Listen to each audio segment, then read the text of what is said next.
Hello, Auburn Alliance Church family. This is our 5 to 5 for today on Tuesday afternoon. What is it? June the 30th, the last day of June. Happens to be my brother's birthday today, actually. So you can wish him a happy birthday. But we have some really, really good news today. First of all, welcome home, Pastor Jim. Glad you're back. And church family, we had some great news last night. The elders met and we had our discussion about our returning back to in-person worship services. All right, at this point, we're going to invite Eric Quinn to join the conversation.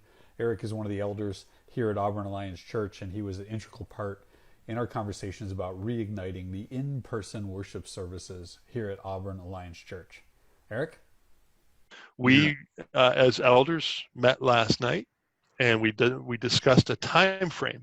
We've been talking about details of getting back together, when we can come back together, what will it look like, but now we have a time frame put on some things. So first of all, PJ, you're in your house today for a reason.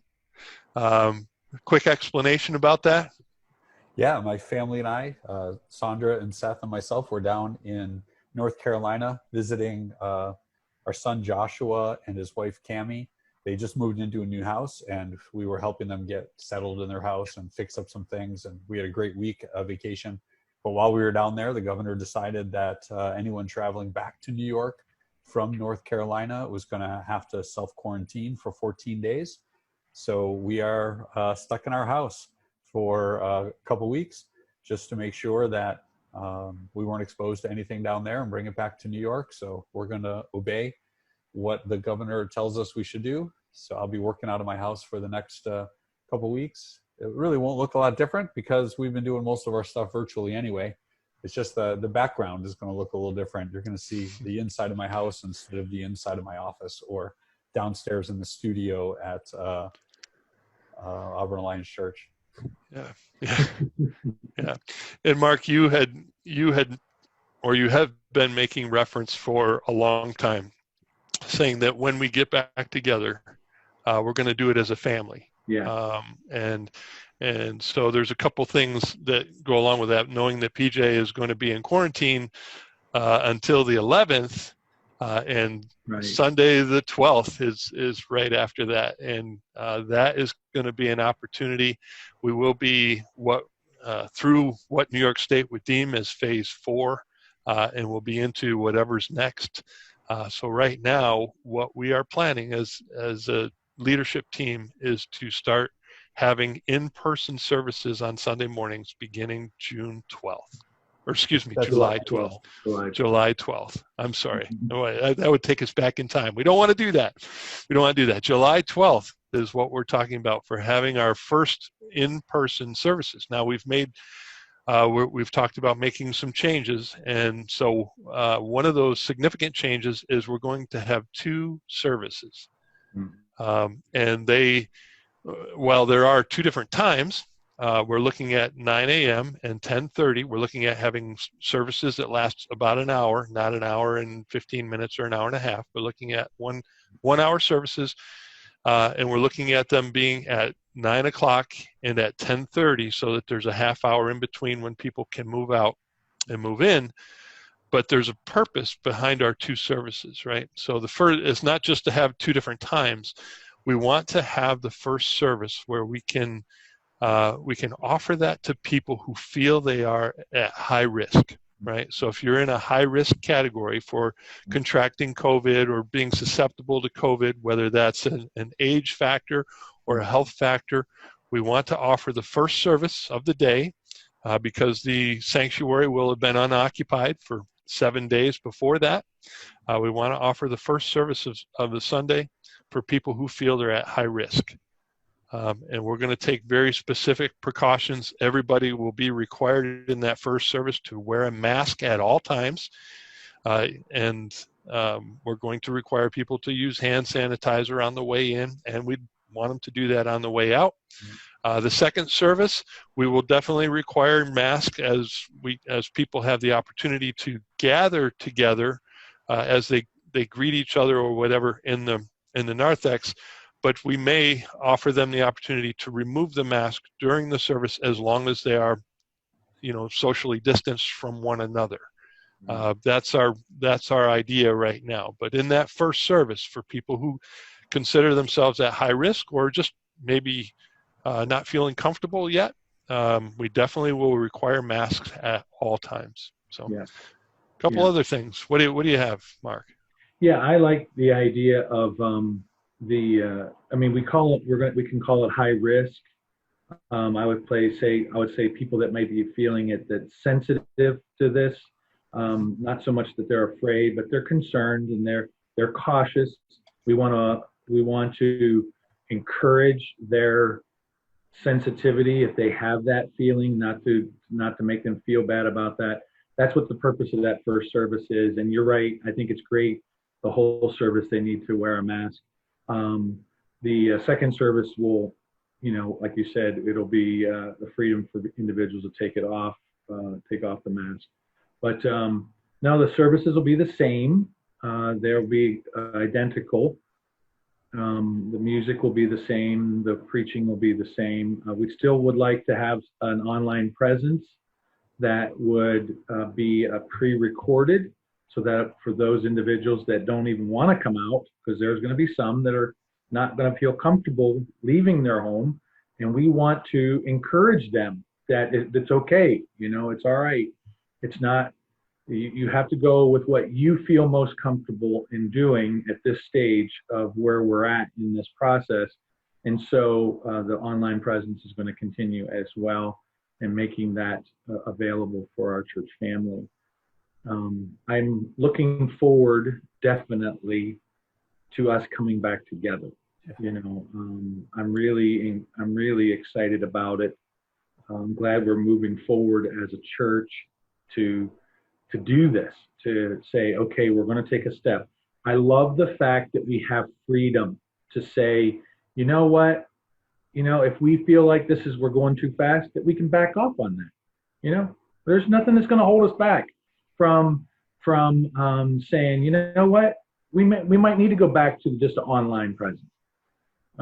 So I love the fact that we have absolute freedom given to us as leadership to evaluate the circumstances. I don't anticipate a greater outbreak, but you just never know what's going to happen. And I love the freedom that we have as leaders, as we have been dialoguing along on this all along faithfully in this. So anyway, any other thoughts? Yeah. So it'll be a little different. Again, we're talking about a shorter service. We will not be doing a pass the plate offering. There will be brand new offering boxes in the back of the sanctuary. So people, if they want to give that way, we're still encouraging people to give online or to go to have their bank automatically forward whatever money that they deem is appropriate to Auburn Alliance, or they can mail in checks. But we're talking about what to do. We're going to change up when it comes to communion, and so that we can do it without passing around the elements. People can get their own elements. Maybe on the way in they can get something and not have a lot of hands touching it. And again, we're taking as many precautions. We're gonna take the stage, the people that are on the stage, the worship team, and we're gonna slide them back on the stage a little bit so that there's more distance between them and the people that are sitting out in the chairs. And so there's a number of steps that we're going to do. We're going to get some air circulating through. The science that we're reading is saying, we need to get air movement, that it helps disperse anything. And so we're going to take all the precautions that we can take, reasonably take, and make the church a safe place for people to come and worship. Again, we want people to come and experience God and not have to worry about whatever it is on the other side that might distract. There will not be any nursery to begin with. Again, we're looking at the possibility of opening nursery. We have to see how many workers are available and stuff like that. So we're looking at sometime in August as to getting back to nursery. And then around the September timeframe, we're looking at getting back to Sunday school classes and things like that. So a lot of things going on. All of it, we're going to make this information available as much as possible on our website, auburnalliance.com. So that's where we are. Yeah, just a small thing I was going to share with you guys, and you mentioned it already about the air circulation thing. You know, and this is for the whole congregation to know too, is that facilities team are taking on the need for changing of filters. I sent them a most recent thing that came down from New York State Gov about malls. There's sort of a qualifications associated with a certain kind of filter that catches the COVID-19 virus in the aerosol form. And so I was sharing that with the facilities team to consider that and then have them changed out on a needed basis. And that we're going to be circulating that air, because we have some pretty awesome units in the sanctuary and in the foyer area, and they can do the job of pulling that air around and circulating it out. And if we have filters that kill the virus, that's all the better protection for our people, so that there's a lot of comfort and freedom with the idea of fresh air that's available. So I'm really glad that we have units that can handle this kind of a thing. It's really pretty cool, actually. So yeah, we're really excited about this next phase. It's a stop on the journey for us to move forward into what's going to be happening this fall. And it's like one of the next steps. I've really been hesitating to try to think about this as being like the first step. It isn't, because our journey has not stopped.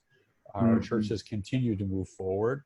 We've continued to have worship and conversation through things like Elevate and the 5 at 5. So it's not as if our church closed for 4 months and now we're reopening. That's not how it is at all. It's just it's another step in the journey.